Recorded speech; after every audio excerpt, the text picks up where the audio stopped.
Makanya saya sampai sekarang tidak punya WA karena ya saya ulama kan, kalau WA-an terus ya jadi ulama. Nggak jadi ulama main WA-an terus itu. Lah itu termasuk rektor gak kau bermikir itu mesti kebanyakan WA. Assalamualaikum warahmatullahi wabarakatuh. Bismillahirrahmanirrahim. Rabbi shrah li sadri wa yassir li amri wa hlul 'uqdatam min lisani. Allahumma shalli wa sallim ala sayyidina Maulana Muhammadin wa ala alihi wa sahbihi ajmain. Amma ba'du. Ini yang saya hormati pertama, pengatur saya ini Profesor Dr. Haji Maskuri. Yang cara ngomong tidak kayak profesor tapi kayak jurkam. Jadi kalau ciri utama akademisi itu kalau ngomong itu teduh, datar, runtut, sehingga memaksa orang lain itu menerima karena runtutan logika yang terbangun. Ya, kalau ini enggak, pokoknya kasar gitu, pokoknya orang itu. Ini agak lazim, agak dalam dunia ilmu. Semua wakil rektor, semua yang hadir yang saya hormati, saya seperti yang dikatakan moderator Bapak Anwar, bahwa memang saya tidak boleh terikat sama yang di belakang ini, karena ini kayak apa ya, ada satu madhab yang anak-anak Unisma semuanya harus tahu, teman-teman di Unisma, menjelaskan itu tidak lebih baik. Jadi karena seakan-akan belum melakukan. Indonesia itu dulu kedatangan Islam itu tidak pernah dipertentangkan antara Islam dan negara, sehingga diskusi itu sudah salah, karena para wali itu tidak pernah mempertentangkan Islam dan keindonesiaan atau kebinekaan. Satu, bahwa para wali itu misinya dakwah, di mana-mana dakwah itu pasti ketemu yang berbeda, mulai beda agama, beda pilihan madhab, beda tradisi, beda kultur. Jadi itu tidak perlu dipertentangkan, tapi malah itu jadi lahan dakwah. Sehingga kita-kita ini kalau diminta diskusi hubungan negara dan agama, malah bingung. Memangnya kenapa? Itu seperti dulu zaman P4, saya punya kawan di Jogja, teman saya nulis tafsir Profesor Zaini, itu pernah zaman Pak Erto disuruh sosialisasi P4 di Papua. Apa hubungan Pancasila dan UUD 45? Itu orang Papua jawab, hubungannya baik-baik saja, Pak. Jadi yang unik itu ketika disuruh baca Pancasila, 1 Pancasila, 2 ketuhanan yang Maha Esa. Nah, akhirnya 6 kan? Kenapa Pancasila jadi 6? Yang unik itu ketika ditanya, ini saya melihat langsung di TV 7 itu, Indonesiaku itu. Ada anak-anak kecil ditanya, bendera ini milik siapa? Bendera merah putih itu. Jawabannya apa? Milik sekolahan, Pak, aja. Karena memang milik sekolahan. Itu yang tanya itu kaget. Milik sekolahan, Pak. Nah, tentang tema ini mohon dibaca, ini langsung start ya, langsung serius, karena tadi sudah kayak jurkam tadi, ini yang langsung khas ilmuwan. Ini sebagai penghormatan saya pada Unisma, ini khas keilmuan. Imam Zuhri adalah gurunya Imam Malik. Ya, saya ulang lagi ya, Imam Zuhri adalah gurunya Imam Malik. Halaman 29. Ini langsung start, saya baca halaman 29. Dan ini terutama yang para punggawa-punggawa ini. Saya baca ya. Ini teks tidak ada yang saya rubah, memang persis seperti ini. Bismillahirrahmanirrahim. Yaqulu Zuhri, ini gurunya Imam Malik. Fama futiha fil islami fathun qablahu kana a'zama minhu. Innama kanal qitalu haitsul taqon nasu. Falam makanatil hudnatu wa wadu'atil harbu wa amanan nasu ba'duhum ba'da wal taqaw fatafawadu fil hadits wal munaza'ah. Falam yaklim ahadun bil islami yaqilu syai'an illa dakhula fihi. Walaqad dakhalataini kasanaten mislu mangkana fil Islam qabla dzalika au aktsar. Terus ini ngomongnya harus santai, nggak boleh provokatif. Begini, kita tahu dalam perdamaian Hudaybiyah itu poin-poinnya itu semuanya merugikan Islam. Di antaranya adalah jika yang Islam masuk kafir harus dibiarkan, karena berarti masuk ke habitat asli. Karena Nabi sebelum jadi Nabi, komunitas pokok itu kafir, sehingga kalau Islam masuk kafir kembali ke habitat. Tapi kalau Islam masuk kafir apa kafir masuk Islam itu harus dikembalikan karena dianggap bid'ah. Maka kalau kamu dituduh bid'ah itu tenang saja dulu, Nabi itu ya dituduh ji'ta bidinin muhdas, kamu datang dengan agama yang baru. Cuma agak diteruskan wa kullu muhdatsatin bid'ah wa kullu bid'atin dalalah. Jadi orang-orang kafir dulu kalau ngomentari Nabi ya ji'ta bidinin muhdas, kamu datang dengan agama yang apa? Baru. Nabi nurut. Semua perjanjian yang merugikan Islam itu Nabi nurut. Tapi Nabi hanya minta satu hal, jangan ada perang 10 tahun. Dan orang boleh seminar, boleh diskusi tentang Islam. Ya ini dengerin betul ini. Jadi saya tidak akan provokatif, ini pakai logika. Nanti bisa dipakai disertasi doktor. Tapi saya minta orang boleh diskusi, boleh seminar tentang Islam. Akhirnya saat itu juga ada orang yang masuk Islam. Di depan tulisan itu belum kering istilahnya. Datang ke situ namanya Abu Jandal bin Suhail bin Amr. Itu datang ke Nabi, ya Rasulullah saya ini mau masuk Islam. Kata orang-orang kafir, ini pertama Muhammad, kamu komitmen enggak sama perjanjian? Kalau kamu komitmen harus kamu kembalikan. Nabi bilang, ya Abu Jandal kamu kembali ke mereka, ke habitat mereka, yaitu menjadi kafir. Di komunitas kafir maksudnya. Akhirnya nangis. Umar, Sayyidina Umar itu mendekati Abu Jandal, kemudian memberi isyarat supaya ngambil pedangnya. Jadi isyaratnya wong ini baca ora wis. Maksudnya orang-orang kafir. Tapi Abu Jandal enggak mau. Singkat cerita akhirnya kembali ke komunitas kafir. Tapi yang dikatakan Imam Zuhri cara analisis. Ini enggak bisa pakai provokatif, harus pakai analisis. Innama kanal qitalu haitsul taqon nasu. Yang namanya perang itu menjadikan orang tidak berpikir jernih. Ini poin yang diambil oleh Rasulullah. Kalau dibahasakan Nabi curi kesempatan, maksud Nabi dikatakan mencuri, meskipun itu hanya bahasa ya. Enggak mungkin lah kita bahasakan seperti itu. Saya ulang lagi ya. Kenapa ada perang berkesinambungan sampai tahun ke-8 Hijriah? Mulai tahun kedua ada perang Badar sampai tahun 8 Hijriah itu perang terus. Nabi sama orang kafir perang terus. Akibatnya apa Pak Profesor? Namanya perang itu ya nggak kau bermikir. Pokoknya agar ketemu Islam perang, Islam ketemu kafir perang nggak kau bermikir. Padahal Islam itu bisa diterima oleh akal sehat, harus lewat diskusi, lewat pengamatan, lewat pemikiran, lewat pengendapan berpikir. Makanya Nabi tahu ini masalah besar. Kalau orang perang terus, itu gak kober mikir Islam, tidak sempat diskusi tentang Islam. Makanya Nabi hanya minta satu poin. Oke, perjanjian ini saya turutin semua, tapi saya minta orang kafir semuanya boleh mendiskusikan Islam, boleh seminar tentang Islam. Mereka bilang iya, pada pikiran mereka kan diskusi paling piye. Ternyata betul, ada diskusi. Terus temanya gini, kira-kira bener di Muhammad Abi Abu Jahal. Terus Tuhan Muhammad sama Tuhan Abu Jahal itu keren mana? Diskusi. Tuhan Muhammad itu khaliqus samawati wal ardi, yang menciptakan langit bumi. Sebagaimana kampanyenya Muhammad. Ya mereka masih jangkar bilang Muhammad. Kalau Tuhan kita, ya berhala itu yang kita bikin, yang kadang rusak, yang kadang kudanan, terus lemutan, pokoknya terus diskusi. Kita kok bener pengirannya Muhammad. Terus Muhammad Abu Jahal. Mulai dhisik Muhammad itu ora tau bodoh nih. Mulai dulu Muhammad itu gak pernah bohong. Abu Jahal, waduh, wis bodoh nih ngongkonan. Wis ribet kan? Dan semua diskusi itu mengarah ke kebenaran Islam. Wah, akhirnya wong kafir sing tokoh-tokoh cara Jawa yo wah semane jebule masalah ini kan. Artinya gini, kalau kita ingin Indonesia damai, sebenarnya yang untung itu Islam.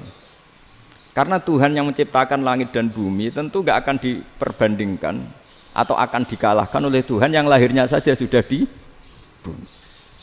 Misalnya kita menjual Tuhan Allah, siapa itu yang menciptakan langit bumi, yang ada sebelum langit bumi? Bandingkan dengan Tuhan yang lahirnya di bumi, ada tanggal lahirnya, ada aktenya, itu kan sudah ribet kan? Begitu juga kalau memperbandingkan tokoh. Muhammad itu siapa? Tokoh yang bisa menyatukan pan-Arabik, tokoh yang begini-begini, yang sayang istri, sayang keluarga. Dibandingkan dengan tokoh Abu Jahal, Abu Lahab yang corong jauh penggaweannya yang ngerugekno orang lain. Akhirnya orang itu mulai tertarik sama Islam. Makanya kata Az-Zuhri pakai bahasa dulu, falam yaklim ahadun bil Islam. Tapi kalau sekarang yang populer itu bahasa yatakallam. Sebenarnya yang benar itu bahasa kalimah yaklimu kalaman, karena masdarnya itu kalam, berarti sulasi nopo mujarrad. Tapi di fiilnya itu mujarradnya enggak kelaku. Jadi di fiilnya takallama yatakallamu, tapi untuk masdarnya yang kelaku kalaman. Jadi ini agak unik, agak enggak lazim. Sebenarnya kan takallama yatakallamu takalluman, tapi di masdarnya kalam populer. Tapi di fiilnya tidak populer. Saya teruskan ya. Ini penting sekali.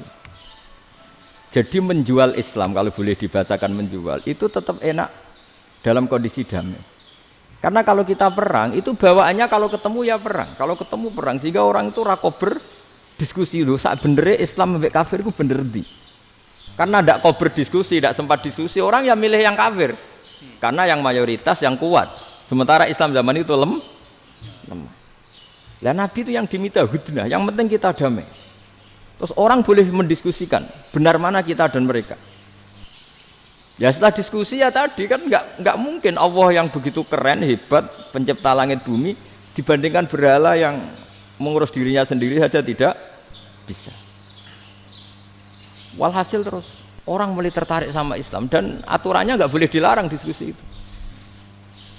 Nah makanya saya pernah ditanya beberapa profesor di Jogja, Gus suatu saat kalau kampus paling keren di Jogja ini ada Islamic Studies, kemudian pengajarnya dari berbagai agama, ini riskan enggak bagi Islam?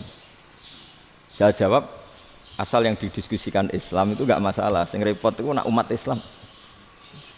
Karena kalau umat Islam yang jadi percontohan, banyak raja yang dolim, banyak pemimpin muslim yang dolim, terus identik dengan Islam itu jadi dolim kan ribet.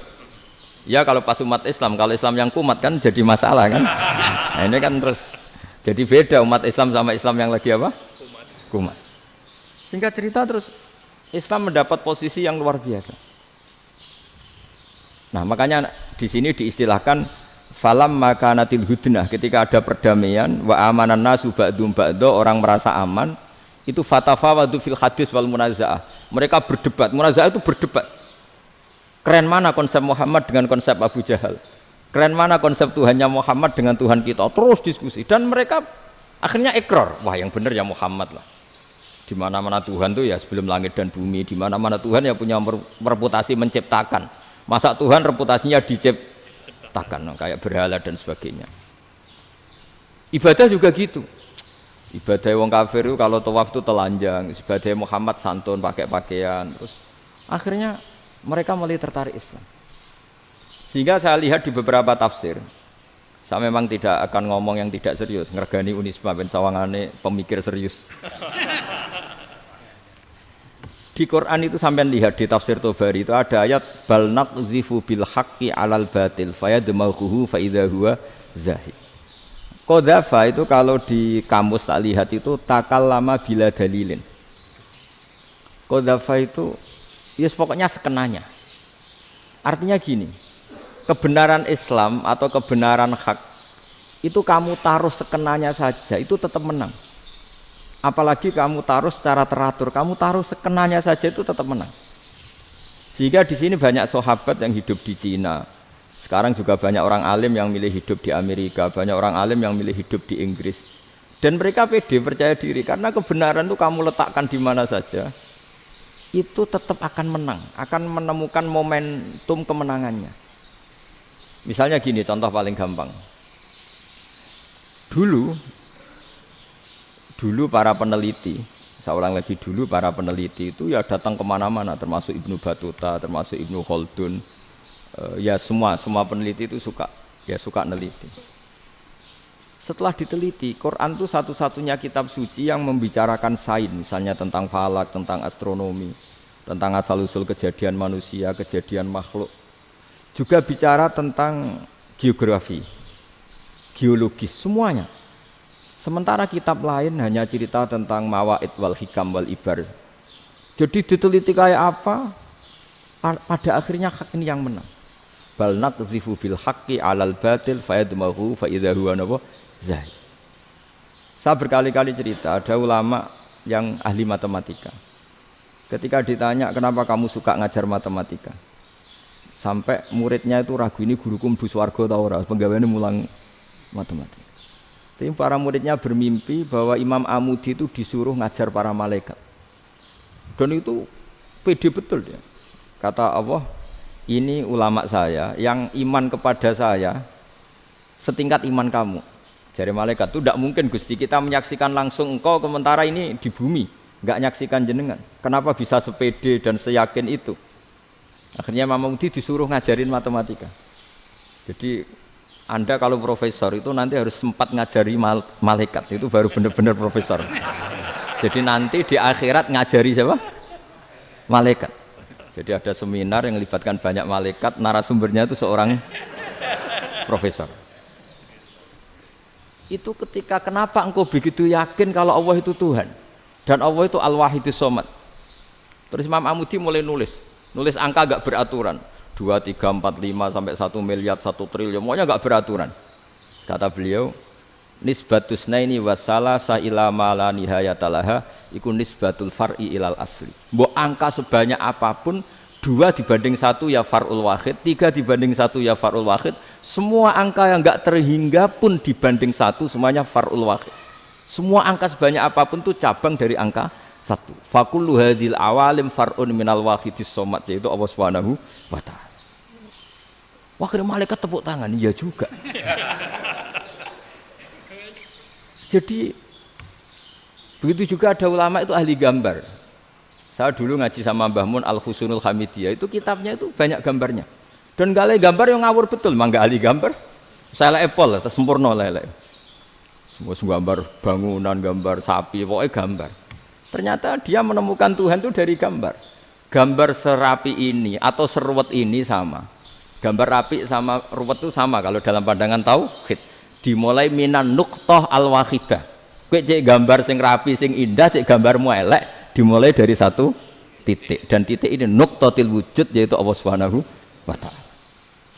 Jadi nak cara ahli tauhid gak penting gambare api, menang lomba atau ora penting. Butuhe hadis surah ini gambar baik yang rapi maupun ndak adalah min nuqtah dari 1 titik. Ya, alam raya sebanyak ini mbok gambar mbok ora, cek mulai Mars sampai Jupiter kabeh semua bentuknya yang banyak ini semuanya min nuqtatil wujud, yaitu dari titik wujud, ini kok Allah Subhanahu wa ta'ala. Di sini hebatnya ulama-ulama, mbok dia pengajar matematika, mbok pengajar gambar, semuanya dipakai perangkat untuk tauhid. Nah, itu kan juga bagian dari Islam damai, Islam yang sangat tidak perlu perang untuk orang dipaksa Islam. Enggak perlu provokatif kayak tadi pidatone rektor jenengan tadi. Jadi ciri utama ilmuwan tuh kalau ngomong datar tapi logikanya enggak terbantahkan, itu ciri khas ilmuwan. Kalau ciri khas politikus kalau ngomong itu keras, provokatif lah kira-kira gitu. Tapi isinya biasa. Nah saya berharap nanti semua profesor doktor itu datar tapi isinya kualitasnya bagus ini. Mentes. Jadi makanya terus kata ulama, kenapa diistilahkan balnat zifu bil haqqi? Kenapa pakai qadzafa sementara qadzafa maknane takallama bila dalil? Maksudnya bila dalil di sini itu min ghairi ikhtiyajin ila dalilin. Kebenaran itu memang enggak butuh dalil. Apa kita perlu dalilnya apa? Buktinya apa? Kalau 3 itu cabang dari 1. Wong gendeng yang takok gitu pasti orang gendeng. Wong 3 cabang dari 1 kok ditanyakan buktinya apa? Itu min awalil bidah. Pertama orang pasti tahu kalau 3 itu far'ul wahid, 1 juta juga far'ul wahid, 1 miliar juga far'ul. Gambar yang sebanyak apapun ya dimulai dari 1 titik, cek gambar benar maupun yang tidak. Akhirnya apa? Ulama dulu itu sebegitu rileks nerangkan tauhid. Lalu kenapa asma ini yang ya ini kan khas NU ya, khas pesantren. Sebenarnya saya keberatan pakai istilah khas NU, pakai khas pesantren karena NU itu anaknya pesantren, jangan dibalik pesantren anaknya NU, karena sebelum ada NU itu ada pesantren. Tapi kayaknya Unisma lebih suka pakai bahasa NU dan saya ya agak orderan yang terpaksa disuruh ngomong. Ini agak apa ya, agak kacau sebetulnya ini agak kacau. Jadi NU itu sama pesantren itu tua. pesantren. Jadi NU dilahirkan pesantren, bukan dibalik pesantren dilahirkan NU. Sehingga barokahnya didirikan pesantren ini, kadang nyuwun sewu sekali Mbah Hasyim itu kadang ide besar beliau itu ora dituruti wong NU. Jadi Mbah Hasyim cara kula kok dadi Mbah Hasyim ya mangkel. Mbah Hasyim itu ngarang meno kentong. Nggih ngarang meno beduk, tapi wong NU nganggo kentong. Beduk. Dan uniknya Mbah Hasyim enggak tersinggung. Karena ciri khas pesantren itu membolehkan perbedaan apa? Pendapat. Itu masyhur khilafnya Mbah Hasyim sama Mbah Fakih Mas Kumambang itu sampai dikitabkan. Saling ngeritik, saling macam-macam lah. Jadi cara berpikir Mbah Hasyim ketika Nabi rembukan, ini gimana ya cara menentukan waktu sholat ya? Ya pakai kentong ya Rasulullah, dzakalin nasoro itu untuk orang Nasrani. Ya pakai buk itu trompet, dzakalil Yahud itu untuk orang Yahudi. Terus, ada yang usul lagi pakai api ya Rasulullah, dzakalil Majusi itu orang Majusi. Setelah itu ada orang datang lari-lari cerita mimpi azan tadi. Ya itu terus dipakai sarana pemanggilan sholat ya azan itu. Sehingga Mbah Hasyim menolak kentong. Karena mantas sababi qaumin fahuwa minhu. Beliau keras sekali sampai bilang haram. Beliau judulnya ya haram. Al-Jasus Antakhrimin Nakus. Setelah naskah itu sampai ke Mbah Fakih Mas Kumambang di Gresik situ, di daerah Dukun situ. Dulu nggak ada WA ya, jadi sampainya ya lama. Makanya saya sampai sekarang nggak punya WA karena ya saya ulama kan, kalau WA-an terus ya jadi ulama. Nggak jadi ulama, main WA-an terus itu. Nah itu termasuk rektor gak kau bermikir itu mesti kebanyakan WA. Karena kan otaknya didikte oleh sesuatu yang masuk. Sesuatu yang dilihat itu kan pasti mendikte kita. Beda kalau yang enggak WA-an kan mikir apa kita yang menentukan. Kalau WA-an kan kita ditentukan. Mau mikir anaknya butuh apa gara-gara WA informasi Jakarta mikir Jakarta. Padahal secara kewajiban ngapain kamu orang Malang mikir Jakarta. Gara-gara WA mikir Jakarta belum selesai ada berita di Sulawesi, mikir Sulawesi. Habis itu mikir NTT. Makanya semua orang sekarang merasa tokoh nasional gara-gara informasi yang masuk itu nasional. Jadi Mas Yo RT yang mikir gimana Gus Indonesia kok. Ada RT loh. Sampai lupa kalau dia itu RT. Jadi semua orang sekarang merasa tokoh nasional. Dan itu gara-gara apa coba? Akhirnya semua orang juga punya ide tentang nasional. Harusnya negara itu gini-gini. Jebule wonge sing duwe ikon itu sapa? RT. Ribet kan? Saya teruskan, setelah naskah itu sampai ke Kiai Fakih Mas Kumambang, beliau itu marah besar. Ini harus dilawan dan saya bukan karena benci Mbah Hasyim. Beliau teman saya ketika ngaji Kiai Mahfud di Mekah. Jadi Mbah Fakih dan Kiai Hasyim itu teman ketika ngaji di Mekah. Terus cara ngelawan tuh lucu. Lucu. Gak ilmiah tapi gak ilmiah wong alim tetap ilmiah. Di mana-mana serupa itu tidak sama. Ya kalau mungkin zaman Nabi di Madinah itu zaman itu kentong itu identik dengan milik Nasrani. Di Indonesia beda. Pos kampling ya kentong, kebakaran ya kentong, wae sarapan orang di LP ya pakai kentong. Jadi tidak ada jaminan kalau kentongan itu identik dengan Nasrani. Lalu haramnya di mana? Yang di mana-mana tasabuh itu identik. Ini tidak identik. Mulai masalah kan? Mulai masalah. Jadi beliau gaya judul Hazruus. Hazruus itu kepala bergeleng-geleng. Sekarangan kok ngene jadi sekarangan kok provokatif gitu. Nah.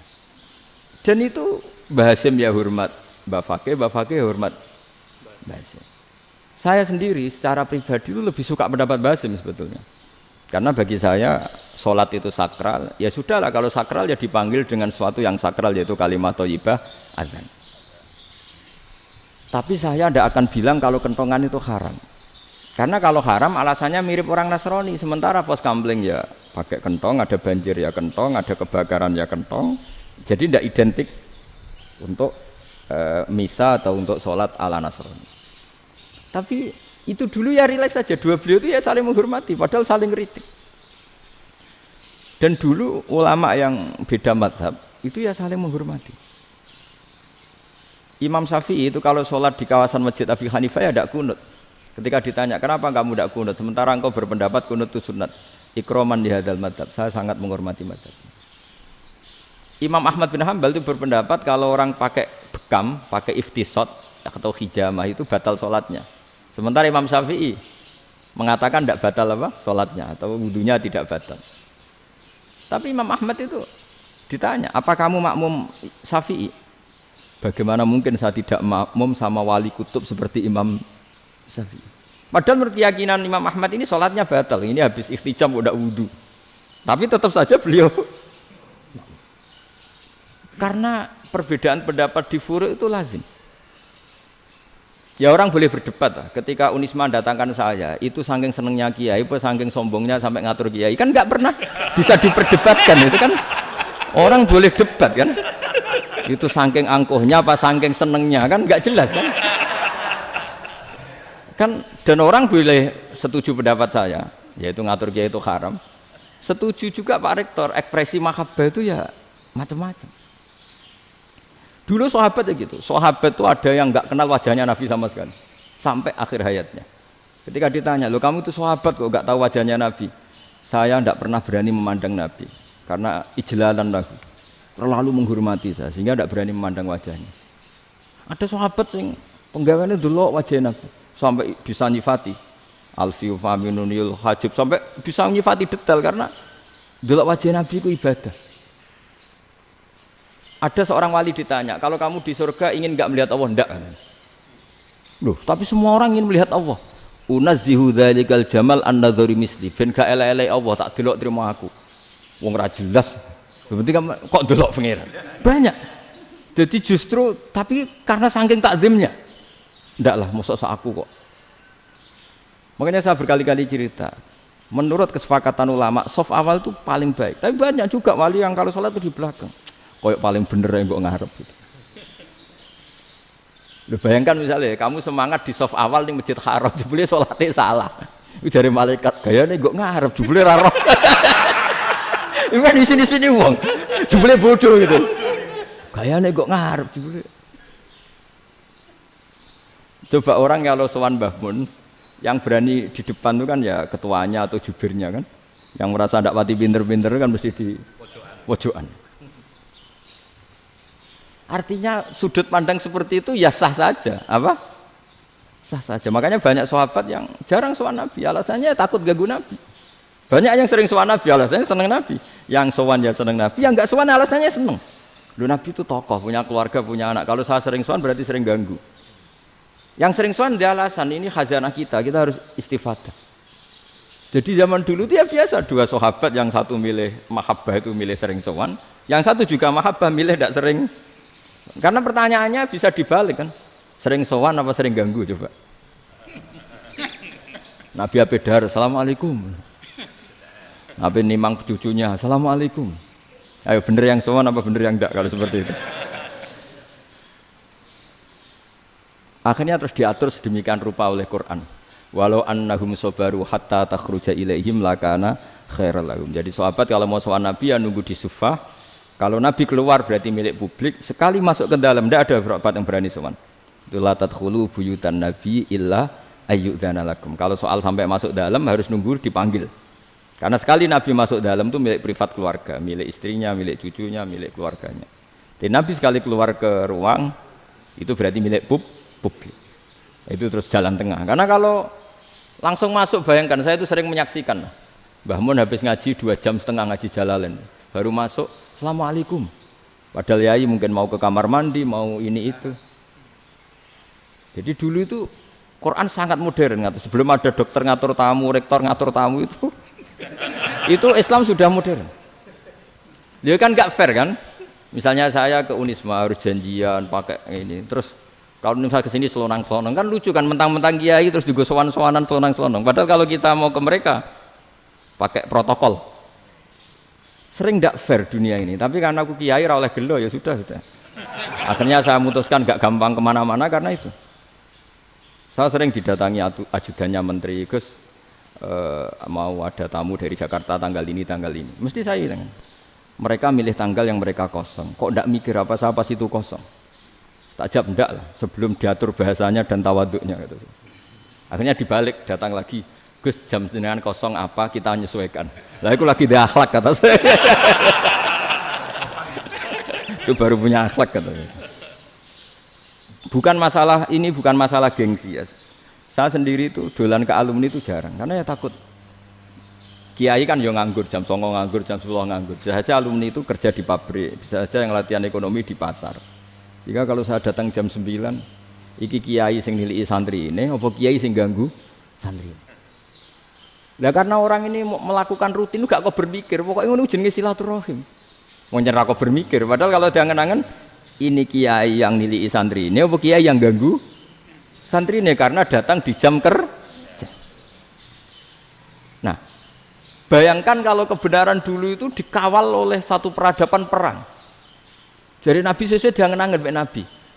Perang Badar menang Nabi, perang Uhud menang wong kafir, perang ini gonta-ganti. Apapun itu yang penting satu kesimpulannya, cara Rasulullah kesimpulannya satu. Orang tidak kober mikir kebenaran secara mengendapkan pikiran dengan pikiran jernih.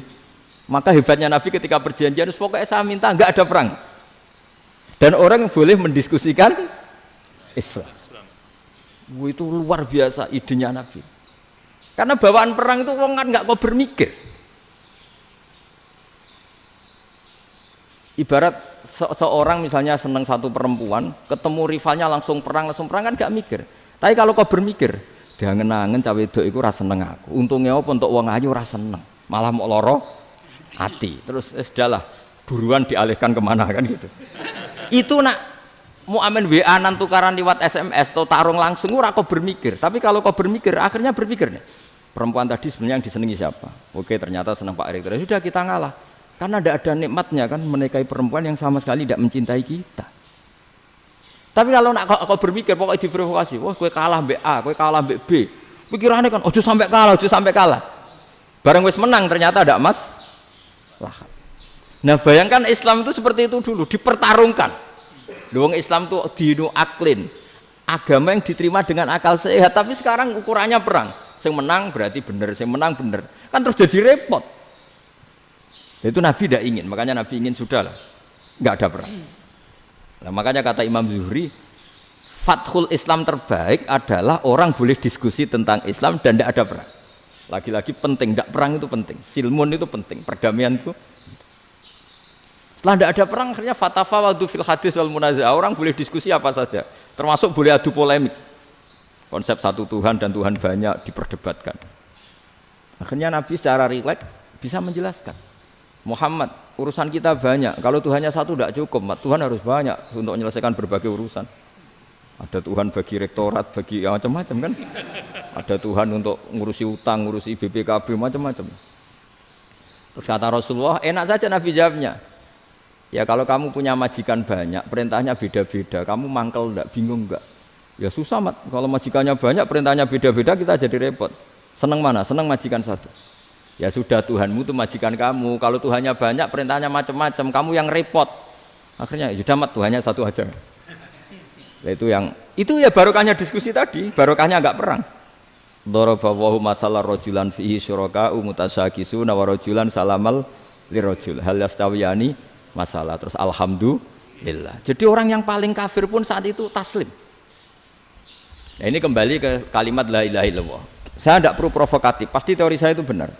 Bukan saya bilang benar itu karena sombong, enggak. Ini sesuai teks. Misalnya begini, benar enggak kelompok takfiri yang suka ngafirkan orang lain? Itu pasti tidak benar. Logikanya gampang. Orang yang kafir 70 tahun saja dengan melafadzkan la ilaha illallah menjadi muslim. Masa dengan kalimat yang sama yang muslim menjadi kafir? Itu logikanya kan enggak ketemu. Orang kafir 70 tahun untuk menjadi muslim disuruh baca apa? La ilaha illallah. Tapi gara-gara baca la ilaha illallah nyekel patok jadi kafir. Pertanyaannya, loh ini kalimat apa? Kalimat untuk mengkafirkan apa kalimat untuk mengislamkan? Karena yang kafir dengan kalimat itu menjadi Islam, ternyata yang Islam dengan kalimat itu menjadi kafir. Itu ketemu enggak cara logika itu kan enggak ketemu kan? Makanya cara pikirannya Abul Hasan Asyadzili, dan saya setuju pikiran itu. Istighfar ini boleh orang Jawa Timur protes karena kadang beda manhaj, tapi jangan protes saya, protes Abul Hasan Asyadzili, kualat mesti sampean. Ketua Torekoh napa? Sadziliyah. Cara madzhab Sadili dan Anda boleh berbeda madzhab. Mencari khasnya wong kampus sing wani beda. Beda kapasitas lah pokoknya butuhnya beda. Dan ketok pinter, ketok kritis tuh. Cara madzhab Abdul Hasan As-Sadili itu gini Pak Rektor. Jadi istighfar itu baik. Tapi ba'da kamali tauhid, setelah tauhidnya itu benar. Alasan beliau masuk akal. Ketika ada ayat fa'alam annahu la ilaha illallah wastaghfir li dzambik. Bihadil kalimah. Jadi orang boleh istighfar itu setelah tauhidnya benar. Alasannya Abdul Hasan As-Sadili begini. Qul lil ladzina kafaru iyantahu yughfar lahum ma qad salaf. Katakan kepada mereka yang kafir, sekali mereka tidak kafir, maka otomatis dosanya masa lalu diampuni. Pertanyaannya, yang bisa menghentikan kekafiran itu kalimat apa? La ilaha illallah. Dengan hanya melafadzkan la ilaha illallah Muhammadur Rasulullah langsung yughfar lahum ma qad salaf, langsung dosanya diampuni. Berarti yang menjadi pengampun dosa lah, penyebab pengampunan itu apa? La ilaha illallah. Itu bahkan orang kafir belum istighfar. Di ayat itu kan Allah enggak mensyaratkan setelah la ilaha illallah istighfar baru diampuni, enggak. Asal la ilaha illallah langsung yughfar lahum ma qad salaf. Saya ulang lagi ya, jelas ya. Jadi kulil ladzina kafaru iyantahu yughfar lahum ma qad. Nah, sekarang iyantahu, mereka berhenti dari kafirnya. Syaratnya pakai apa? La ilaha illallah Muhammadur itu langsung yughfar lahum ma qad. Artinya apa? Ghufranullah itu bisa didapat hanya dengan mujarrodut tauhid, yaitu hanya dengan melafadzkan kalimah thayyibah. Dan sahnya istighfar juga berdasar kalimah thayyibah itu. Misalnya gini, orang kafir sebelum Islam melafadzkan astaghfirullah, astaghfirullah, astaghfirullah, kira-kira diterima enggak? Enggak kan? Karena syaratnya istighfar ba'dat tauhid. Nah, makanya dalam madzhab Sadili istighfar itu setelah la ilaha illallah. Karena cara pandang ya seperti itu. Jadi fa'alam annahu la ilaha illallah wastaghfir li dzambi.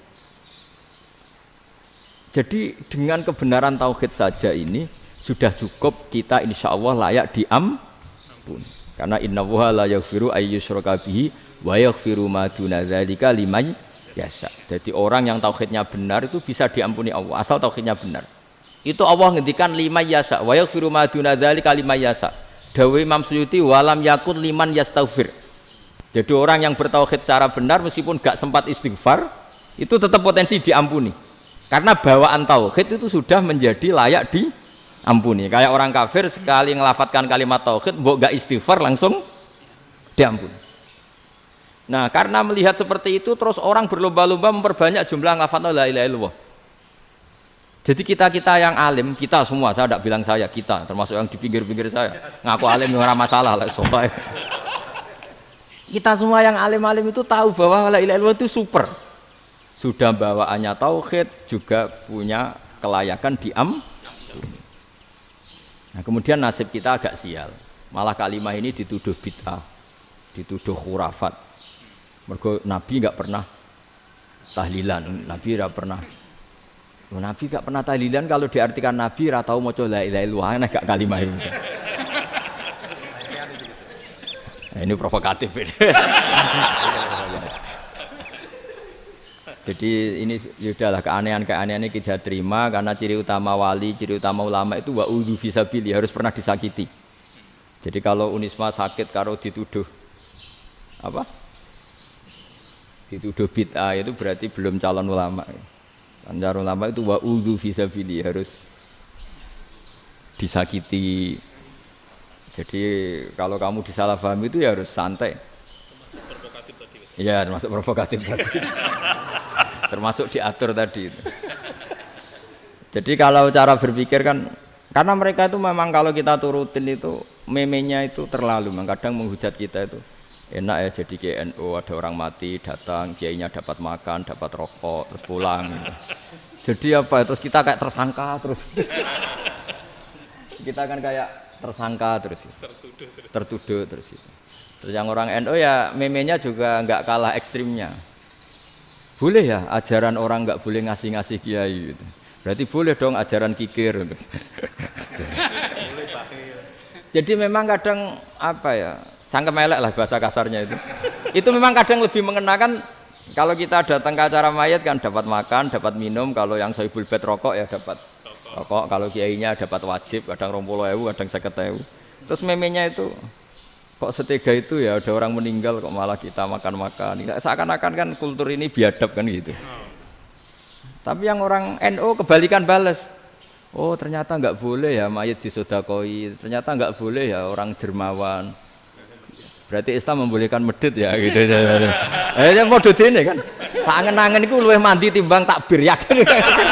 Karena ini kan memicu emosi kan. Memicu apa? Emosi. Nah, tapi saya kalau disuruh bela mana itu tidak ada yang saya bela. Ya seorang sudah lah kalau mau nganggur saja sudah itu. Ya tapi itu memang apa ya? Itu khazanah Islam. Ada yang kritik, ada yang enggak. Ya itu memang khazanah. Ya biasa aja kalau saya biasa. Karena dulu ulama itu sudut pandangnya itu ya seperti itu. Ada yang ulama suka ibadah itu sholat, ada yang milih tidur.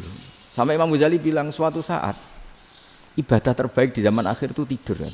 Sholat saja kalah sama tidur kan. Tapi itu loh ya, yang wajib tetap loh, terus kamu gak sholat wajib. Begini beliau mencontohkan itu. Ada orang sholat tahajud terus obsesinya itu ingin hajatnya terkabulkan. Sementara yang tidur obsesinya nikmati rahmatnya Allah, boleh tidur, bisa tidur. Kata Imam Ghazali, timbang kita tahajud terus nuntut pangeran aduk turu katanya. Mergo engko dia akibat terus setan memberi bisikan, "Lho nyatanya kamu tahajud ya gak terkabul." Berarti cerita bahwa Nabi ngendikan kalau doa tahajud mustajab enggak. Daripada ngono ki aduk turu ora tau ndonga. Timbang ngabri-abri Islam timbang ngelek-ngelekin apa? Islam. Jadi ulama itu mulai dulu itu sudah berpikir. Banyak orang menjadikan tahajud, sholat malam itu media untuk hajatnya. Dan kalau nggak kesampaian ini mutung. Nyalahkan kiainya ijazah ramandi. Macam. Daripada ngono ora usah apa? Tahajud turu. Dan jenis kayak ini tuh banyak. Makanya ulama kayak saya itu saenake dhewe itu ya jarak. Saya sering didolani muhibbin terus bilang, "Gus saya doakan gini-gini saya mau nyalon bupati atau saya gini." Saya bilang, "Gak waduh orang donga, nak ramandi darane ulama dongane ramandi." Nak mandi kamu jadi bupati tetap nganggep karena beli. Sopo sing ora roh bupati saiki gak beli. Ribet kan? Ketika mereka jadi ngunsurkan doa kamu apa karena kemarin beli? Yang beli maksudnya enggak beli enggak usah tersinggung. Jadi ribet ngadepin. Nggak artinya gini loh, doa itu jangan dipakai begitu loh. Kalau minta nasihat, tak nasihati jadi bupati yang baik, gubernur yang. Kalau minta doa itu resikonya. Akhirnya kiai kalau diminta doa ya doa, sebenarnya diisinya itu nggak doa kemenangan. Itu nggak selamat gitu. Karena ribet. Makanya Islam itu doa itu setelah iman. Aturan iman benar baru doa. Aturan iman benar termasuk Allah itu yaf'alu ma yasha, boleh melakukan yang dikehendaki. Allah enggak boleh terdikte oleh doa kita, enggak boleh. Ya saya ulang lagi ya, madzhab Hasan Asyadzili ini khas kita. Jadi la ilaha illallah itu didahulukan sebelum istighfar. Tapi kebalikannya madzhab Imam Sanusi itu dibalik. La ilaha illallah itu kalimat yang sakral. Karena yang sakral dibutuhkan muqaddimah, yaitu yang melafadzkan harus yang sudah bersih, yang sudah steril baru melafadzkan la ilaha illallah. Maka dalam madzhab Sanusiyah istighfar dulu baru la ilaha illallah. Nah, cara madzhab Abu Hasan Asyadzili kebalikan, istighfar itu sah setelah sahnya tauhid. Kamu ikut mana tuh? Asyadzili apa Sanusiyah? Alhamdulillah sama-sama tidak paham ya sudah. Akhirnya sudah. Ya enggak kemana-mana kan gitu. Jadi apa ya? Terus ini saya teruskan ini biar khas pesantren atau khas NU lah, kalau bahasa Pak Rektor khas NU. Ini ben sampean tahu beberapa perbedaan itu lazim, halaman 24. Ya, halaman 24 sama 25. Tak baca, ini masih orisinil. An Sufyan bin Uyainah, ini juga gurunya Imam Syafi'i. Kata Sufyan bin Uyainah, beliau cerita, kana Isa wa Yahya alaihi salam ya'tiyanil qaryah. Fayas'alu Isa an syirari ahliha. Wa yas'alu Yahya an khiyari ahliha. Jadi Nabi Isa dan Nabi Yahya itu satu generasi, sama-sama masih muda. Kalau di satu kampung yang Nabi Yahya tanya, ini keluarga terbaik siapa? Saya mau nginap di situ. Karena kumpul orang baik itu nyaman. Kalau Nabi Isa kebalikan, keluarga terburuk mana ya, saya tak di situ. Nah terus akhirnya faqala lahu Yahya lima tanzilu ala syirarin nas. Kenapa kalau kamu bermalam kok malah kumpul orang-orang yang nakal? Innama ana tabibun udawil mardo. Saya ini nabi, barat dokter. Di mana-mana dokter yang ngumpuli yang sakit, ngobati yang sakit. Makanya di NU itu ya banyak kiai jazab mengumpuli yang nakal-nakal. Nak tepak yang ngentas yang nakal, nak ora tepak ya katut. Ini adu nyali lah sudah gitu. Tapi itu ada ilmunya, yaitu niru Nabi siapa? Isa. Kalau kamu dokter penelitian tuh cari daerah yang banyak pandemi apa yang bersih? Yang banyak pandemi, karena yang namanya penelitian ya di situ kan. Kalau kamu dakwah ngentas kemiskinan, ke daerah miskin apa daerah kaya? Nah, sama kalau ngentas kefasikan, ke daerah fasik apa daerah orang soleh? Fasik. Ya, tapi itu Nabi Isa. Nah, kalau kamu tidak Nabi kan potensinya kan itu. Tapi setidaknya bahwa kita sering disalahkan karena punya beberapa tokoh yang ngancani fasik-fasik, itu sebenarnya ada dalilnya, yaitu Nabi siapa? Isa. Nah terus masalah tegas dan lunak. Ketika ada mahasiswa misalnya pacaran, boncengan lanang dan perempuan, itu pilihan kita apa? Kalau tegas, terus gak mau mendengar kita. Misalnya gini contoh gampang, tak beri contoh Pak D. Jangan orang tua, nanti secara fikih itu beda. Nah ini kan kita orang pesantren, biasa ngaji fikih detail. Kamu Pak D seorang perempuan, mahasiswi misalnya, sering pacaran. Setiap ke situ sama pacarnya kamu diam saja. Padahal kamu dosen keislaman. Mesti pawanaan kamu nyimpulkan, ternyata pacaran itu tidak apa-apa. Buktinya Pak D itu tidak negur, menengahi. Ini berarti as-sukut alal mungkar. Tapi kebalikannya, Pak D ini terkenal keras. Nak rono mesti ada aku ponaan. Akhirnya yura rono. Mesti ngerti nak mesti diamuk. Nah, dua orang ini sama-sama gagal kan? Yang lunak menjadikan ponakannya pacaran terus karena enggak negur sehingga dikira membolehkan. Sing keras juga enggak sempat bina wong rono era wani. Akhirnya dua orang ini sama-sama enggak ketemu, sama-sama enggak berkesempatan membina kan? Gagal membina kan? Karena yang keras ponakannya enggak pernah situ, berarti enggak bisa bina kan? Yang lunak membiarkan berarti juga ada bina. Nah, Islam itu antara dua itu. Ya agak terlalu lunak, enggak terlalu keras. Karena kalau terlalu keras, misalnya ada kiai terlalu keras, lu masyarakat mau tanya itu gimana? Lari kan? Lu saya ini punya pengalaman pribadi. Saya ini kan kecelok orang alim. Itu kalau pernah ya saya itu berusaha ya pokoknya ya umumnya orang alim lah, tenang terus anteng, enggak gejlok-gejlokan. Itu enggak ada yang tanya. Saya mimpi ketemu beberapa ulama itu disalahkan. Terus umat saya kalau mau tanya itu ke siapa? Wong alim wis wibawa, meneng tambah banget wibawane. Kalau Quran sering gojlok rektor macam-macam. Terus wong wanita kok, saya biasa ke pasar pandangan dicegot orang. Gus, putri saya itu sering keluar darah tapi melebihi batas haid gini-gini. Kalau badhe sowan jenengan, gak usah sowan ning kene mbek ngadeg-ngadegan. Terus tanya, yang haid berapa hari, Gus? Ya supaya rudat ilal adat. Adat sebelum dia punya penyakit istihadah itu berapa? 6 hari ya sudah, kembali 6 hari lainnya mustahadah, tetap sholat, tetap normal. Tapi kalau saya wibawa, moro pasar gue tasbih duwilu. Iku mesti wong salaman njaluk donga yakin. Tapi baru kayak rada uraan ketemu wong-wong, dol pening ndi? Mak pening ndi? Gus beneran Gus ketemu jenengan kula wingi badhe tua kok. Akhirnya tanya. Dadi uraanku iku amdan. Lha nek sampean asli, iki asli uraan. Karena ndak uraan lah tetap ndak wibawa kan. Jadi baru kayak uraan itu ya banyak. Saya tuh kalau ngantor di Jogja itu banyak orang yang tanya. Ya biasa tuh tanya macam-macam. Karena saya uraan. Ke pasar ya orang, bahkan di bis sering ketemu orang. Wah beneran Gus kalau badhe sowan jenengan badhe tanya ini. Ya sudah di sini aja. Jadi semua itu diilmoni.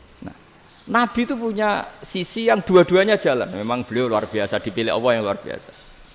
Nabi ketika wibawa itu banyak sahabat yang bahkan mengenali wajahnya aja tidak bisa. Ka'anna ala ru'usihim at-tayr. Bayangannya seakan-akan di kepalanya itu ada burung yang takut terbang, saking antengnya. Tapi Nabi sekali mengeluarkan job, sekali santai, itu sahabat tanya itu sampai yang nggak pantas ditanyakan. Nabi saya tadi kumpul istri saya, tapi tidak enzal itu wajib mandi ndak. Ara'aita law anna ahadana ya'ti imra'atahu wa lam yunzil. Itu ya ditanyakan. Nabi pun kumpul mboten saged inzal sepundi. Guys betul lagi. Terus ya ada yang tanya macam-macam. Ya saking ada sahabat dipanggil Nabi tambah lari, dipanggil lagi tambah lari. Panjenengan nyeluk, oh pas kula kumpul bojo kula. Lah kula kuwatir jenengan orang suci, saya belum mandi, makanya saya lari. Nabi ngendikan innamal mukmin thahir, ya nak masalah ketemu kiai ra apa-apa ijek junub. Sementing kok nak salat ya dhisik. Tapi Nabi sekali pakai madzahirul jalal, tapi pakai wibawanya, itu orang enggak berani ngomong. Tapi sekali Nabi rileks, itu orang bisa tanya apa saja, termasuk halal yang enggak pantas. Ya ada sahabat itu tanya lucu, tanya Maimunah. Maimunah itu ya cantik tapi sudah agak tua lah. Maimunah, ya umal mukminin, hukumnya ngambung bojo pas Ramadan piye? Wah gak roh aku, gak tahu diambung kan Nabi pas Ramadan. Tanya Saudah, wah malah ra diambung kalau Saudah itu kan wis tuwa itu. Lucunya istrinya jawab, tanya Aisyah yang mungkin Nabi, iya yang mungkin tanya Aisyah. Itu yang usul ya istrinya Nabi Maimunah. Selalu Aisyah, tanya Mbak Aisyah. Ya Amirul ya umal mukminin gini-gini. Aisyah yang cantik masih perawan kan. Qabbalani Rasulullah bahwa oh Nabi biasa ngambung-ngambung pas Ramadan dan beliau tetap puasa. Akhirnya fakih ngarang kan wa takbil fi Ramadan wa tublah la tubtilu shauma ngambung ora. Iku ya udah biasa di sini. Ya nasib bojone ayu. Ndak ini artinya seasik itu. Jadi garwane Nabi sing ngrasa rodok tuwa. Wah, aku ora tahu ya. Kok Aisyah. Serilek itu dulu itu. Maksudnya orang-orang Islam pertentangan itu. Maksudnya ini ya balik semua ini bedanya orang pesantren sama orang kampus. Kalau orang kampus mau cerita agama itu rahmatan lil alamin, tapi nyontokno rileke ora iso. Agama itu rilek, tapi nyontokno rileke ora iso. Mergo ya rapati ngaji. Contohnya ora iso, dadi mau gawe kaidah Islam itu rahmatan. Jadi Nabi itu lah, Allah juga gitu. Allah itu kalau sudah memperlihatkan madzahirul jalal, itu mbok malaikat Jibril rawani. Ketika Allah dengan madzahirul jalal. Tapi kalau Allah dengan madzahirul jamal, madzahirul apa? Jamal. Iku ya gojol-gojol kan sampai makhluke gojol. Ya buli-bulian cara sakniki. Ya sampean delok ning hadis syafaat itu, akhiru man dakhalal jannah atau akhiru man kharaja minan nar itu di beberapa judul. Ada seorang rojul yang ahli neraka ya, dintas mbek pangeran terus ditudono swarga. Gusti, swarga, ngiler tok wong wayu, roh wis ngiler tok. Ngerjaluk Gusti mosok roh tok ora oleh mlebu. Jarimu asal mlebu metu kon neraka ora jaluk-jaluk meneh. Sumpah lho ya, gak jaluk apa-apa meneh. Mboten Gusti. Sekali saya keluar dari neraka ndak akan minta apa-apa lagi. Wis. Wallahi, wallahi. La as'alu ghairaha. Maksudnya ghaira khoslah, ghaira tilkal khoslah. Ya niku selain keluar dari neraka saya ndak akan minta lagi. Didono swarga wong do kelon seruwibet kan. Sing bojone elek kan dendam dadi ning swarga iku. Swarga iku wis macam-macam. Gusti mosok roh tok ora oleh mlebu. Jarine janji ra njaluk meneh. Akhire ya wis didelokno neraka. Jadi pangeran jawabe gampang didelokno neraka. Roh neraka begitu menyakitkan, begitu ngeri. Sudah Gusti saya ndak minta surga. Sementing enggak masuk neraka. Rabbana srif anna adzab jahannam. Setelah lama itu diadepno swarga njuk mlebu swarga. Terus diadepno nang neraka. Akhirnya ya sudah. Saiki mlebu swarga gak apa-apa. Iku jawabe lucu. Atas taziu jenengan ngenyek kula. Engkarwan ra di swarga kok mlebu swarga. Terus akhirnya mlebu swarga. Bareng mlebu swarga tamanna, sangen-angen sembok jaluk apa? Orang angan-angan yang indah-indah, laka wa asratu amsal. Ya siku tak turuti wa asratu amsalih lan lipatan ke-10. Jawabe wong lanang ya lucu. Atas taziu bi wa anta rabbul alamin. Jenengan pangeran kok ngenyekan. Maksudnya wis karuan aku ora pantes. Terus jare pangeran, la astazi'u bika walakinni ala ma asya'u qadir. Aku gak ngenyek kowe, pancen aku pangeran. Nuruti kowe iku iso. Jadi Allah sendiri ketika dengan madzahirul jamal itu malaikat ya ono sing wani bantah. Masyhur itu kan malaikat sing bantah pangeran ataj alufiya mayufsidu fiya wa yasfikut. Karena Allah dengan madzahirul jamal. Sing paling masyhur Nabi Musa. Nabi Musa itu ketika Nabi Mi'raj. Nabi Mi'raj itu beliau kira-kira di langit keempat lah yang masyhur atau kelima. Ngelangkahi. Nabi Musa menangis, ya Rabbi ini apa-apaan? Orang sing ja'a ba'di kemudian melangkahi makom saya ini apa-apaan? Jadi Nabi Muhammad kan apapun hebatnya kan junior. Kok melangkahi makom saya ini apa-apaan? Enggak fair. Sampai Nabi Muhammad itu tanya gini sama Jibril. Reaksi Allah gimana ketika melihat Musa seperti itu? Jawab malaikat Jibril lucu. Ya roh khiddatahu. Allah sapal gayane Musa. Biar. Jadi lucu. Ya dibiarin aja sama Allah. Tapi wong jenenge Nabi Musa itu kekasihnya Allah. Tetap berkah bagi kita. Betul. Ketika setelah Mi'raj diwajibkan sholat 50. Gentenan Nabi Musa kelihatan nabinya. Sebenarnya Nabi Musa itu sebetulnya loh, enggak nguntungkan kita sebetulnya. Tapi yang nguntungkan. Sebenarnya enggak niat nguntungkan kita, tapi nguntungkan. Nabi Ibrahim kan di langit ke-6, keren lah. Konti jong ketemu Allah ngeten-ngeten kan sholat 50. Karena Nabi Ibrahim terkenal Nabi baik enggak bantah. Bareng Nabi Musa. Kenapa diceluk pangeran? Kula kan salat ping 50. Inna ummataka la tutiku dalik. Wah, gak kuat umatmu. Serai-rai gak umatmu ora ngarah kuat 50 rokaat. Tapi sebenarnya Nabi Musa itu niatnya bukan membela kita. Fa inna ummati la umatku sing gagah-gagah ra iso meneh umat. Berarti sebetulnya ya itu masih pakai gengsinya sebetulnya. Wes ngono-ngono lah sementing kita untung. Sebetulnya dia itu enggak terima wong umat saya aja yang lebih kuat. Enggak kuat apalagi umatmu. Lah terus sebutin irji ila rabbika fas'alhu takhfif. Itu berarti Allah dengan madzahirul jamal. Sudahlah, datang ke Allah minta keringanan. Allah itu baik. Minta. Mbak Allah itu ringanan mau 5 tok, jadi cek 45. Balik ke Nabi Musa, piro 45, cek ra kuat umatmu. Wong umatku ra kuat, jadi sebenarnya dia bilang umatku ra kuat. Lho cara Nabi Muhammad model wong Malang, yo beda umatku mbek umatmu. Ribet kan? Beda. Lho Nabi Muhammad kan enggak seperti itu kan? Enggak punya akhlak Malang kan? Akhlak. Maksudnya akhlaknya mujur itu loh, akhlak yang baik gitu. Ya, akhlak yang mujur bukan yang Malang gitu. Jadi Nabi ya manut. Tinggal 40 kan, dikurangi lagi 35 sampai 9 kali kan? Masyhur itu.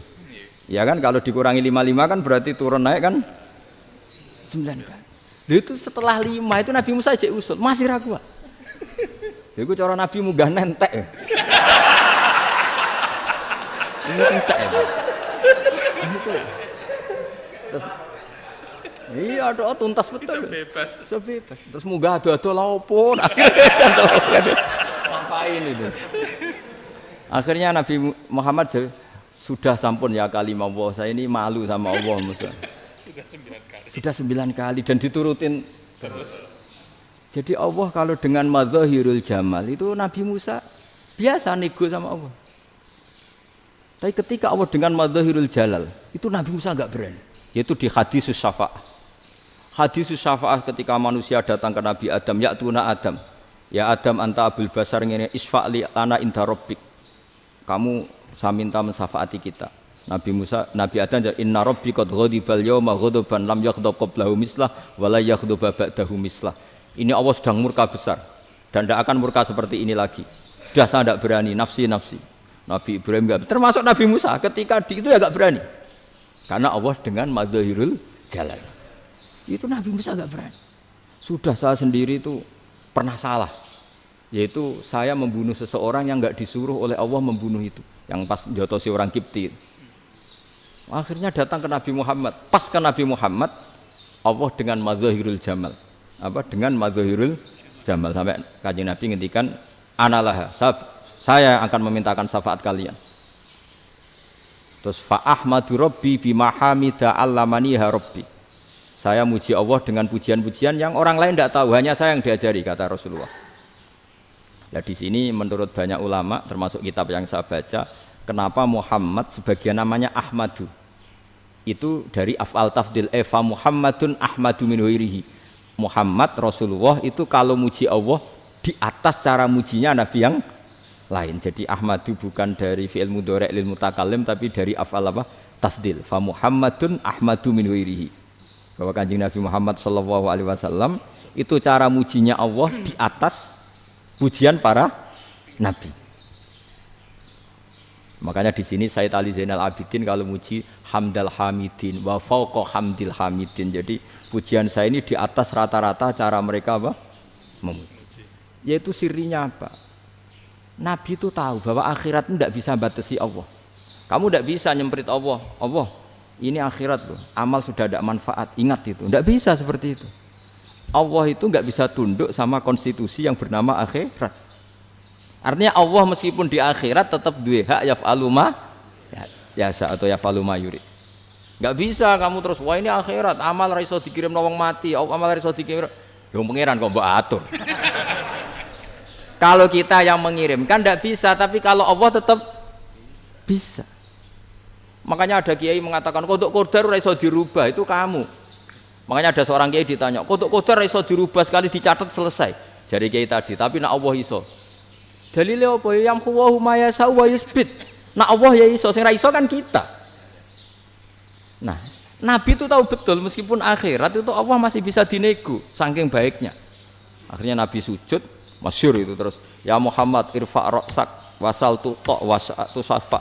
Semat sirahmu angkat. Kowe njuk apa tak turuti. Terus semenjak itu Nabi minta apa? Syafa'. Artinya apa? Ketika Nabi lain berpikir bahwa akhirat ini membatasi amal karena sudah Nabi tahu betul kalau Allah tetap Allah yang enggak terbatas kekuasaannya, enggak terbatas rahmatnya juga saat di akhir.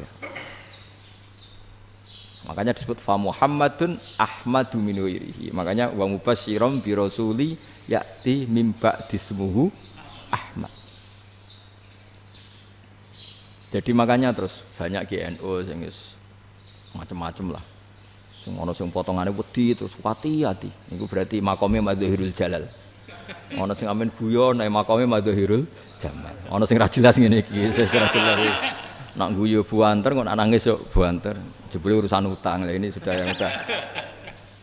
Jadi makanya yang rileks saja. Sebenarnya agama ini santai, rileks karena agama ini harus bifarohin wasururin. Enggak boleh agama ini dibawa dengan kekerasan, dengan antisosial. Karena agama ini harus kul bi fadlillah bi rahmati fa bidzalika falyafrahu, harus senang, harus rileks. Makanya saya jadi kiai itu senang takutnya gini. Sekali saya tidak senang jadi presiden buruk. Ternyata jadi wong alim ra enak, itu contohnya. Sampean merengut terus uripe susah, nanti orang tidak berani jadi orang alim.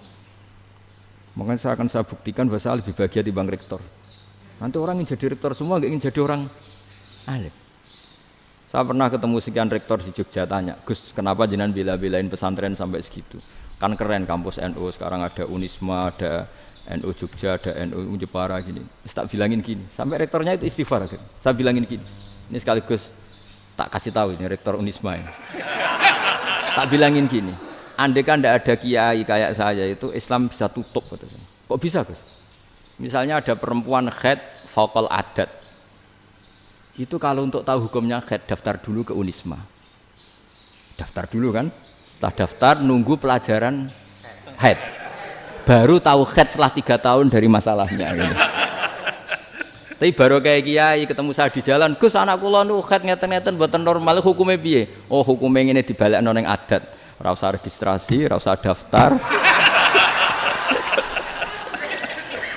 Jadi ya harus ada istighfarnya lah. Unisma juga harus istighfar, semuanya harus istighfar. Karena ada sisi yang nggak mewakili kebutuhan Islam. Tapi saya sebagai kiai juga istighfar. Karena fakta hukum mengatakan yang boleh jadi KUA yang jabat, yang boleh kemenak yang punya gelar. Dan ini yang mengawal Islam secara undang-undang karena mereka yang bikin. Nah karena kiai tidak punya gelar tidak bisa jabat di situ. Saya juga istighfar. Jadi tidak sampai entok yang istighfar. Karena yang kebutuhan ini terwakili yang punya gelar. Tapi yang punya gelar juga harus istighfar tadi. Mosok kepen roh hukum haid ngenteni kuliah se. Ngentek itu aja nanti nunggu guru yang pas mata pelajaran itu. Terus kapan dekne salate wong jawabannya belum ketemu. Tapi baru kayak saya kan ketemu di jalan tanya. Gus saya sering ketemu. Gus saya ini bapak angkat. Mau nikahkan putri saya, itu gimana itu kalau cerita wali sebenarnya anak saya sok, kalau nggak cerita nggak sah karena saya bapak angkat. Itu banyak. Hanya tak akali ya sudah wali yang sebenarnya taukil pada hakim tanpa diketahui, tapi hakikatnya itu taukil hakim. Itu kan tidak gampang. Nah, tapi kalau tanyanya di kampus, registrasi dulu, daftar dulu, baru tahun berapa ada pelajaran itu. Semester 5 baru tanya. Iya kan? Semester 5 ya? Iya. Oh, itu kan.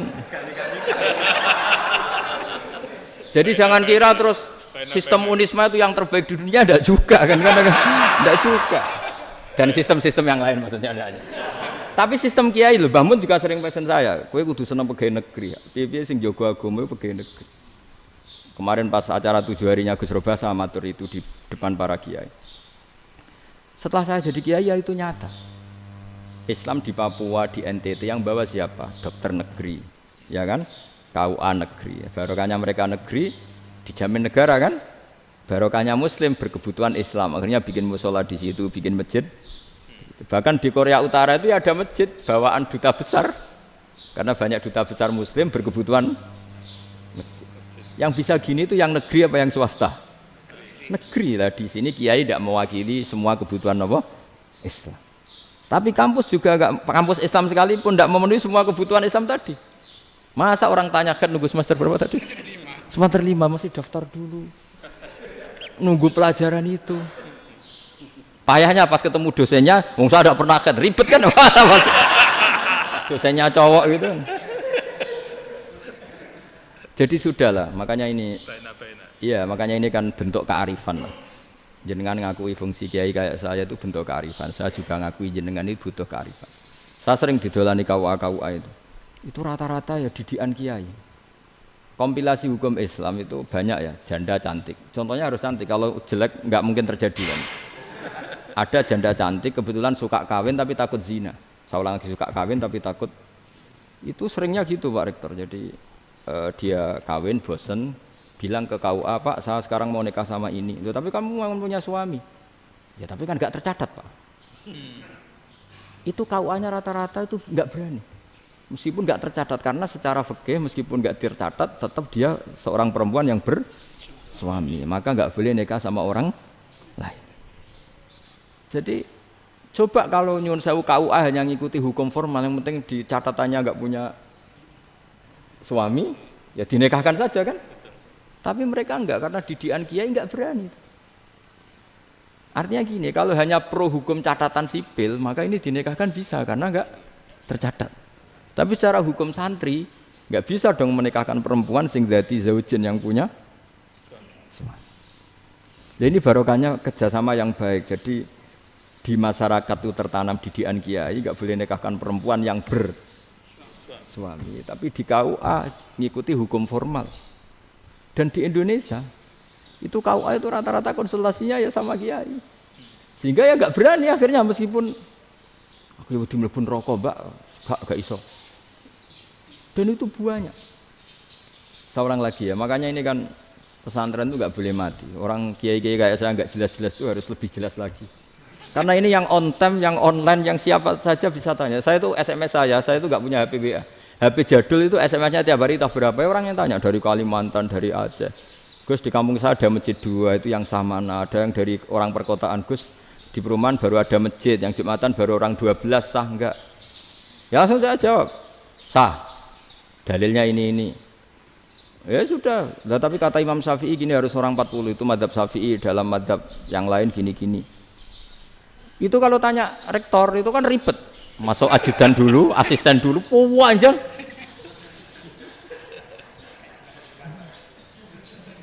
Wah itu kan ribet kan? Manggil dosen, dekan VAI dipanggil, dekan VAI nggak mau langsung jawab, cari dosen yang nekuni itu. Usul fikih, saya nekuni itu baru seminar, nunggu dulu mbak, ini orangnya baru. Panjang kan? Bisa tutup Islam kalau kesuwen. Coba kalau tanya kiai kan enggak ketemu di jalan. Dulu Mbah Zubair kata Mbah Mun, saya termasuk santri yang diapresiasi Mbah Mun. Dhisik Mbah Zubair yang ngono, anak nong takok pesuan gak oleh. Gak takok ning kene ae. Jangan biasa ditanya orang ngadeg-adegan. Ya alhamdulillah ilmunya cukup, kalau gak cukup ya kok sik. Jadi sebetulnya orang sopan itu ya agak-agak ada yang ditutupi sebetulnya. Mboten prayogi teng dalan nginjang mawon matur. Ya sebetulnya ya sebenarnya memang ilmunya agak cukup gitu. Tapi itu sebenarnya secara fikih itu haram, menunda itu haram. Yo haram tuh, coba bayangkan ya, kalau tanyanya sekarang, Gus saya ini sudah keluar darah 1 bulan penuh, padahal normalnya hanya 6 hari. Saya nanti sholat enggak? Kalau nginjang mawon dugi kula, berarti kan hari ini belum ada keputusan. Sholat apa enggak kan? Tapi karena modus tadi, boten prayogi nggih ngendikan ngoten teng dalan nginjang tengen kula. Itu kemungkinannya 2, sopan atau goblok itu saja. Kayaknya kalau sopan enggak lah. Kayaknya enggak lah kata. Karena secara fikih itu jelas haram. Bagaimana mungkin sesuatu yang harus dipraktekkan nanti duhur dijawab besok, berarti duhur, asar sampai subuh belum ada jawaban, berarti enggak ada sholat kan? Ya, makanya dibutuhkan orang-orang alim yang kultural seperti ini, dan NU menghormati kultural. Tapi Mbah Mun juga sangat menghormati Islam formal karena tadi produk-produk formal itu bisa dilembagakan oleh negara dan itu kita ikut untung. Makanya Mbah Mun itu kalau punya tamu KUA, punya tamu polisi sampai pejabat itu. Kenapa saya contohkan KUA? Supaya jangan kira seperti pendapat orang-orang hasud, wah ya mesti aja disolani presiden seneng, menteri seneng. Enggak juga. Sebenarnya semua kiai itu mulai KUA sampai polisi, polsek, polres itu seneng semua. Karena sama-sama diajak mengawal bangsa ini, diajak mengayomi semua masyarakat. Tapi kadang-kadang masyarakat ngeritiknya, jenenge kiai disolani menteri ya seneng presiden. Padahal yang sowan kiai itu ya mulai KUA, Kapolsek, kepala desa, RT, Mudin. Itu Mudin kalau tanya ya lucu-lucu. Gus kalau nate nyembelih pitik kemanian, pitike gede man. Akhirnya wis ngerti nak kemanian langsung tak sebelah meneh. Terusane ku sah ta ora. Ribet. Ya tak jawab, lah pitike masih ku jek urip ta ora? Terus urip Gus. Wis sah cara mazhab Malik kerja urip. Karena itu ada perdebatan antara mazhab Malik dan mazhab Syafi'i. Nah, cara Imam Syafi'i itu agak ketat. Hewan yang punya kehidupan sudah mutharibah, misalnya ayam jago, contohnya harus jago, karena kalau ayam kecil diikhlaskan haram. Jadi yang cilik wae kan gitu. Fikih itu ya, fikihnya orang Indonesia itu pecundang. Kalau ayam kecil nggak ditanyakan, matek ra wis. Kalau jago ditabrak truk kejet. Andai kan nggak disembelih pun mesti mati. Itu cara mazhab Syafi'i itu haram. Karena penyembelihan ini tidak menjadi penyebab kematian, tapi memang karena kecelakaan tadi. Tapi cara mazhab Imam Malik enggak. Andai kan nggak disembelih, matinya kan 2 menit lagi atau 1 menit lagi. Andai kan nggak disembelih. Berarti mati sekarang itu bawaan peso apa bawaan kecelakaan? Ya sudah halal gitu. Nah akhirnya ya saya bilang ya sudahlah kita semuanya malu. Jadi cara debat, cara Imam Syafi'i enggak, cara berpikir itu sudah tidak kehidupan yang normal. Yang dimana-mana penyembelihan itu mematikan yang hidup normal. Jadi agak ketat. Sehingga dalam contoh kemanian, kalau dalam bahasa Jawa nyembelih agak sempurna terus pesonya jatuh atau apa itu, kalau pakai mazhab Syafi'i agak kesulitan. Jadi kalau mazhab Malik asal diselesaikan secara fauron dan juga sebagian mazhab Syafi'i itu halal. Nah orang mesti tanya gitu, Gus, wedhusku tabrak truk, man Gus kejet. Tapi nak pitik cilik ra ditakokno. Makanya termasuk kritiknya Mbah Mun, tapi ini mazhabnya Mbah Mun ya. Kamu boleh ikut boleh ndak karena ini urusan ndak penting. Dewe wong-wong lucu, nak ditakoki yuyu muni haram mergo amfibi. Yuyu ngerti ya, Man? Yuyu nggih. Tapi nak ditakoki kepiting muni halal. Mergo nak yuyu haram gak eman, nak kepiting eman. Padahal alasannya coba, kenapa yuyu haram? Karena amfibi kan, bisa di air. Pertanyaannya, kepiting seperti itu enggak? Nah, tapi kepiting kalau haram kan eman. Karena besar kan, kalau yuyu silahkan haram kan gitu. Artinya apa? Fikih kita ya agak-agak pecundang gitu, agak-agak pertimbangan. Iya, lucu kan? Kualitatif. Coba alasannya yuyu haram karena apa? Amfibi kan, hidup 2 alam. Pertanyaannya kepiting seperti itu enggak? Iya. Kenapa? Kalau orang tanya, yuyu haram apa halal? Rata-rata jawab haram. Tapi kalau kepiting mulai khilaf. Loh mestinya kan sama kan? Nah itu karena unsur imannya. Iya tadi. Saya juga sering melihat tonggo-tonggo itu. Ayam cuwilik sakmene ketabrak truk, enggak ada yang tanya. Tapi saya pernah jalan-jalan di Naruan sini.